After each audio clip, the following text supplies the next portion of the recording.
कौन कहे नवा वर्ष उपलक्षे आम बालुका चित्रकला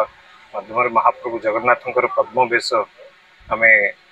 बाली रे निर्माण करूँ महाप्रभु जगन्नाथ प्रार्थना करुचु सारा विश्व रे समस्त को सुख शांति रे शांति आशीर्वाद करंतु एवं समस्ते निज निजर कर्म रे आहुरी आगु जातु यही प्रार्थना महाप्रभु जगन्नाथ पाखे आम आम बालुका चित्रकला माध्यम रे महाप्रभु जगन्नाथ पद्म वेश जोटा कि महाप्रभु निजे ये करते ताकू आम बाली रे निर्माण कर सहित आम मेसेज अच्छी गो ग्रीन बोली आम जो 2025 आम मेसेज देचु जे 2025 जो टाइप आम क्लाइमेट चेंज इम्पैक्ट हो सारा विश्व में समस्त अनुभव करुचे मो समस्त को अनुरोध करुँचे वर्षटी को समस्ते ग्रीन ईयर भाव नियंतु एवं आम एनवायरनमेंट को ग्रीन रखु एवं जी जहाँ को गिफ्ट दौरान से गोटे ट्री गछ उपहार करंतु